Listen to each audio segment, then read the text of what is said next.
தன்னுடைய இன்னைக்கு சிலர் பாருங்க, என்னன்னாலும் பேசுவாங்க, சும்மா தெருக்குழாயில பேசுற மாதிரி பேசுவாங்க, அப்புறம் தூங்கிடுவாங்க. எப்படிதான் தூங்குறாங்களோ தெரியல, அவங்களுக்கு எப்படித்தான் தூக்கம் வருதுன்னு தெரியல.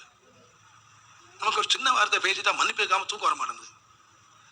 சிலர்லாம் என்னெல்லாம் பேசுற வாய திறந்தா பொய்யும் பித்தலாட்டம் பேசிட்டு எப்படித்தான் தூங்குவாங்கன்னு தெரியல. என்ன பொறுத்தவரை தூங்க முடியாது.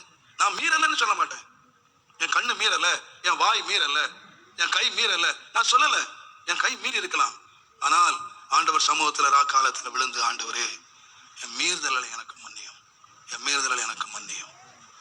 நம்ம பாவத்தை மன்னிக்க நினைச்சிடக்கூடாது. நீங்க பாவம் மன்னிக்கப்பட்டாச்சு, இனிமேல் நமக்கு எல்லாம் வெற்றி தான். இல்ல இல்ல இல்ல, எவ்ரிடே உன்னுடைய மீறுதல்களை நீ அறிக்கையா. உன் குடும்பத்துல வாய் தவறி வித்தியாசமான கோபமான வார்த்தைகளை பேசிட்டு, ஒரு முறை ஒரு சம்பவம் நடந்துன்னு ஒரு ஐயா சொன்னாரு. என்ன பண்ணாங்களா, ஒரு பக்கத்து வீட்டுக்காரி இவங்களுக்கும் சண்டை, பயங்கர சண்டை, பேசிட்டு இருக்காங்க. பேசிட்டு இருக்கும்போது அந்த சனிக்கிழமையும் நம்ம ஊர்ல எல்லாம் மணி அடிப்பாங்கல்ல, கோயிலுக்கு மணி அடிப்பாங்கல்ல, மணி அடிச்சிட்டாங்க.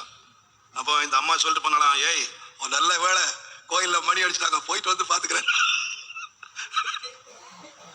ஒரு நல்ல நேரம் என்ன, போயிட்டு வர, கோயில்ல மணி அடிச்சிட்டாங்க, போயிட்டு வர, போயிட்டு வந்து பாத்துக்கிறேன்.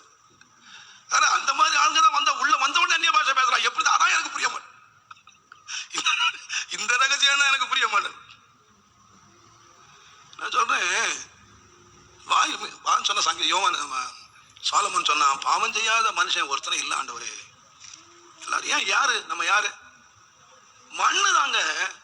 என்னதான் நம்ம பெரிய ஆராதனை வீரர்களாக, என்னதான் பெரிய பிரசங்கியாராக, என்னதான் மரிச்சோரை எழுப்புகிற தேவனோடு உறவாடினா இருந்தாலும் மண்ணுதான், உனக்குள்ள இருக்கிற மண்ணுதான். வாய் மீறிடுது. அதனால சொன்னா வாய் மீறாதபடிக்கு அப்படின்னு சொன்னானே. ஏன் வாய் மீறிடுது? பேசக்கூட நினைக்கிறேன் பிரதர், பேசிடுறேன் பிரதர். இனிமேல் இந்த மாதிரி கேட்கவே கூடாதுன்னு யோசிக்கிறேன், கேட்டுடுறேன் பிரதர். கேட்டது தப்பு இல்லை, பார்த்தது தப்பு இல்லை, பேசினது தப்பு இல்லை. என்றைக்கு பாவத்தை மூடுறானோ அன்றைக்கு தான் தப்பு. வேதம் என்ன சொல்லுதுன்னா, தன் பாவங்களை மறைக்கிறவன் பாவம் செய்யாதவன் இல்லை. இந்த உலகத்துல நான் பாவமே செய்யலன்னு சொன்னா அவனை போல ஃப்ராடு ஒருத்தன் இல்லை. நான் பாவம் செய்யலன்னு ஒருத்தன் சொல்வான், ஆனா அவன் பொய்யன். அதனால சொல்லப்பட்டிருங்க, நான் பாவம் செய்யவில்லை என்று சொல்வான், ஆனால் நாம் யாரா இருப்போம்?